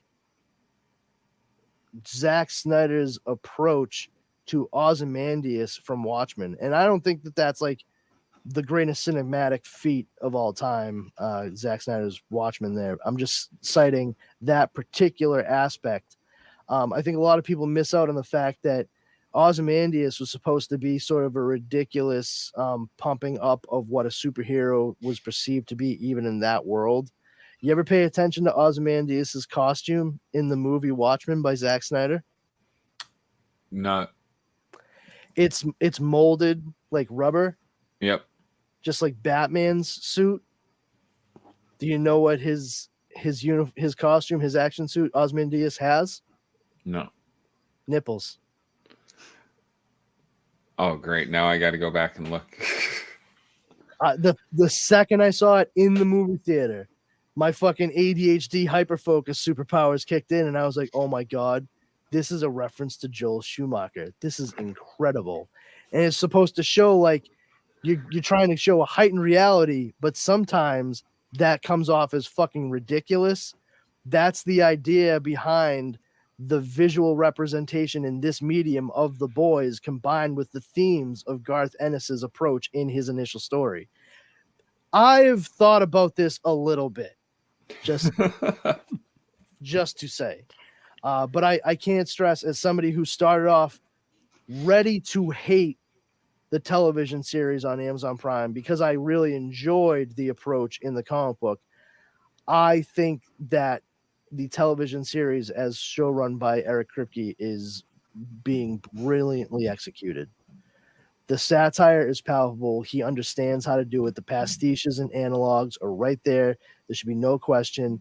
One of the best things about it, and this is not like a spoiler, there's very few things that are done with comic books in the show, but comic books are a part of the series. Once again, keeping the mediums matching. In the comic book series, the idea is that comic books were put out with all these different characters over the decades by a Stan Lee-esque character taking the reins, like writing a lot of these stories, quote, creating the storylines. And that's part of the reason why they're so adored by so many people. It's been mired in pop culture. In the show, Hollywood, it's movies. And not only are the movies being done, but the movies are starring the actual, quote, heroes themselves. So they're showcasing their powers and abilities for what the stories are. There's a big thing that's a play on like the Avengers and Justice League called the Dawn of the Seven, which the Seven is like, yeah, it's a bit meta. Like an Audie Murphy type of thing? Well, I mean, he starred as himself. Kind of, but yeah, it's these trumped up, like really big storylines that aren't anything like reality, you know, like them going up these against like gigantic alien foes or whatever, you know, like a Thanos type character. There's nobody that exists like that, even in that world. Okay. But yeah, it's just trumped up and made titillating, but it's full on as much, you know, Dawn of the Seven, like they take their jabs at DC, but they're not really like the juggernaut powerhouse that has made like this sort of monolithic, almost impenetrable mythology. That's Marvel, that's MCU, and they take a lot of jabs at the MCU, including Disney Plus. V Plus becomes a thing in the boys, like VOT Plus. It's hilarious. And that's the fun thing too, is like once you start getting into the boys, if you go to YouTube, you can find a bunch of fake commercials that they produced for the show that are about the different products that VOT American has made in that world. I think you're in for a fun time, honestly. Just you know, keep mom in the next room, wait till she goes to sleep or something. You're like, we just like to try to find a new show when I'm over visiting at her place, and we were like, oh, let's give this one a try. I've heard good things, and we were like, oh wow, okay, we aren't gonna watch this one together. I'll watch that when I'm home. And then I just forgot to watch it. You didn't even get to the worst shit that happens in it. By far. Nothing worse than the ability to grow large, cocaine, and sneezing. Yep. Nothing that one scene would have thrown you and your mom for a loop. Almost threw me for a loop, and I'm fucking desensitized. You know what I mean? Like I'm glad they Shoot. waited until like season 2 or season 3 for that shit, because if that had been season 1, I'd be like, I don't even know, man. I'm out. I might have to tap out of this one. I'll just read I'll just read what the synopsis is later. But yeah, it's definitely Gen V is a fun approach. I've seen some people recently say they thought that it was going to be like CW'd, which I don't understand. Why? Just because there were young people in it. I don't know. You'd have to ask them, Jeremy. You know exactly the person who actually said it. Oh, really? Yeah, because they said like, oh, I was really worried they were going to CW this, and I was like, why would they? I mean, how do you make a spinoff of The Boys, but then That would be weird. Yeah, that would be terrible. I would fully anticipate that it would be just as like rough, and I don't mean rough like hard to watch. I mean like just hard hitting, pull no punches, and like uber violent as The Boys. And so far, that has been exactly the case. I'm just like I feel like it's just like because there were young people in it, because I think that the people behind all of this are better than that, and so far they have proven that to be exactly the case. There's definitely a mystery going on, which I appreciate, because they're trying to figure out why the fuck this is and what the end game for it is. I find it hilarious they made a Scooby-Doo reference in the latest episode. Well, I mean, they're fucking several young people, Teenagers, like 18, 19-year-olds trying to solve a mystery. It's not a stretch. What? Like, yeah, I mean, I've seen Buffy the Vampire Slayer as well. Yeah. You know, when they started calling themselves the Scoobies, I'm like, oh, you're so clever, I guess. Which is like, I mean, I enjoy Buffy the Vampire Slayer, and that's another fun spooky season watch through if you feel so inclined. I do feel like there are some things that don't age particularly well with it, and stuff. I'm actually kind of glad to see that there are a lot of people who are finally on my page when it comes to Willow's representation in that show, because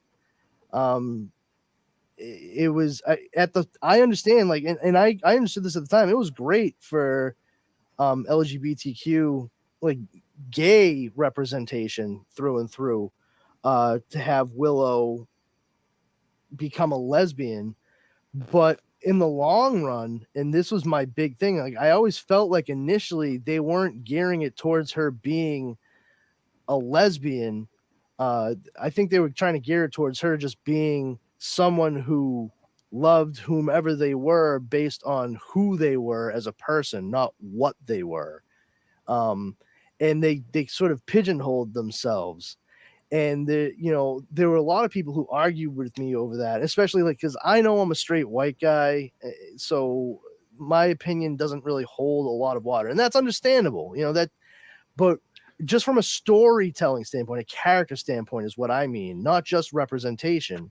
I always got the impression that she would have been more pansexual than anything else. Yeah. It was hard to believe that she, like, because at one point Willow, like, straight up definitely, like, could you imagine the minds blown by the word pansexual back in that time? Oh yeah, but I don't think they would have even been able to, like, wrap, like, the dialogue around the word pansexual. Like, I don't think it would have. I think it would have been explained as a concept, but it wouldn't have been pansexual the way that they said it in the show.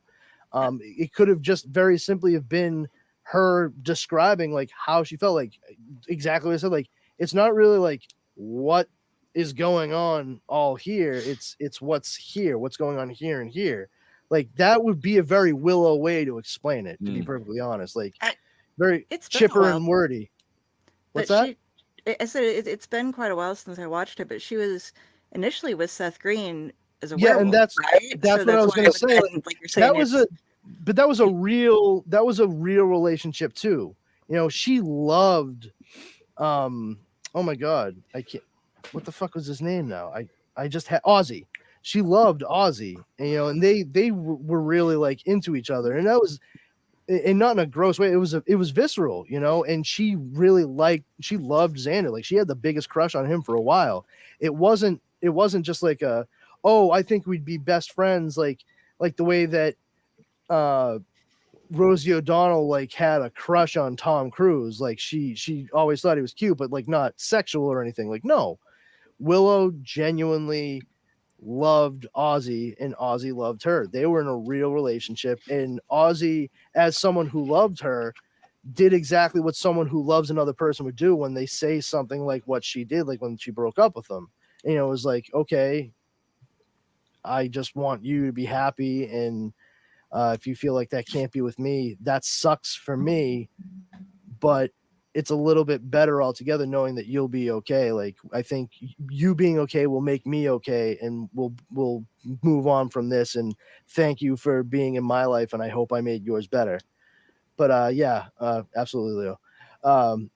But the thing is, it gets to a point where Willow starts dating Tara, who it's such bullshit that Tara was killed the way she was. It's like a whole, oh, there's a gay person, make sure we kill him. Like bury all your gay folk, you know. All right, that's cool.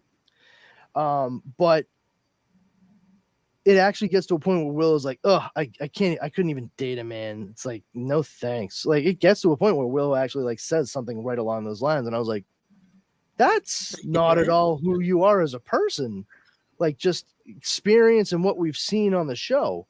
And I do think that like moving forward, especially with the comic book series, they were actually able to progress the character to what I think they really wanted to do in the show from the start, where I believe she starts dating like somebody from another dimension who's like not even human. And I don't even think that like male and female genitalia like really comes into play with the interdimensional beings like existence, and it really is about like who they are as a person, which I think speaks to who Willow is as a person altogether.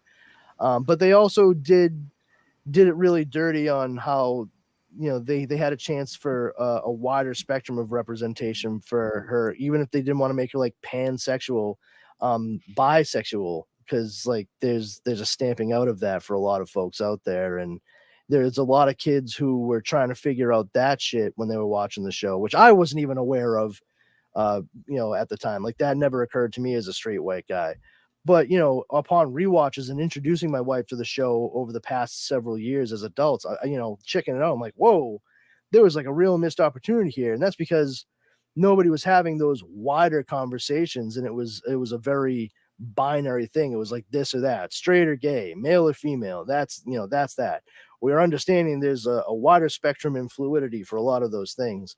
So some of this stuff is just like, you know, doesn't age quite well, but the themes are right there. And if you're willing to take it a step further on some of the stuff that goes past and continues the story and doesn't sensationalize for the sake of sensationalization, you get to see the actual development that could have taken place were it not for stupid things like people latching on to one thing and that's all it should be.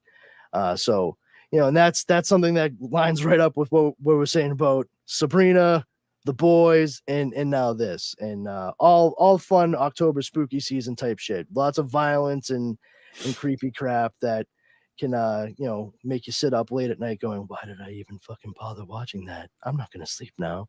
So you're welcome. Well, on that note, we're going to wrap things up. I want to thank everybody for watching this fine evening. You know me, just head on over to thedorkening.com. You can find, you know, there's a lot of awesome people doing a lot of awesome stuff. Yeah, you know, what awesome things, kids, awesome things. Yeah. What are you saying, Leo? I don't know what I'm saying. What I'm saying is go check these awesome people out like Jar Jar. Hey, come check out me. This Sunday, we're dropping the second episode of the Re-Education of Nancy Ann Ritter. That'll be fantastic. Check that out. If you want to hang out with me sometime, check out me on Facebook, Jeremy Courtney. And other than that, just keep watching all the shows that are put out by the Dorkening. I'll show up eventually. Awesome. Gary, you're on mute. You're on mute. She's making a mute point. Sorry, I was talking to my mom. When I am not here with these gents or hanging out with my mother, you can find me over on Owlite Network as well. I do shows there on Sundays and sometimes Mondays and occasionally Thursdays. We do a lot of storytelling type of shows, but I'm here often on the Geeks and with Splash Pages. And if you want to find me, go to Carrie Sanders on YouTube, on Jesus Christ, on Facebook. And if you see a crow as the avatar, that's me. All my links are there. I'm done talking for the night. I was half listening. That was, if you're looking for Carrie, she'll be on Jesus Christ. What? What? Church is different now. Holy shit. Hey everyone, I'm Powerful Brandon. You can check me out here. Hopefully more often than I've been showing up the past couple of months. But other than that, I do a couple of podcasts with our good buddies, Mr. Leo Pond and Justin Cooper. The first of which is The Dork Night, which discusses and dissects all things Batman. Leo and Justin absolutely love Batman, and I absolutely love taking the wind out of their sails when it comes to Batman. It's more fun for me sometimes, I think, than them, but still good times and fun to be had by all. And also Comics Paradox, which it's the three of us still, and we talk about all kinds of alternate reality tales and takes, Elseworlds from DC, what ifs from Marvel, different storylines and story arcs from not just those two publishers, but others as well. We'll get to things like Age of Apocalypse for X-Men in Marvel, but also Star Wars Infinities, which is basically Dark Horse's version of a what if this happened in Star Wars Empire Strikes Back, or so on and so forth. There's a lot of fun checking those out. And aside from that, if you want to follow me on Instagram, you can check me out at This Brandon Has Powers. Comics Paradox Podcast is there as well at Comics Paradox Podcast, COMIX Paradox Podcast. And if you want to check out the website, comicsparadox.com, as well as anywhere that podcasts are broadcast. It's a fun time to be had by all, man. So we hope you listen and enjoy. Awesome. With that, we'll catch you later. Bye. Bye, Bye, everybody. everybody.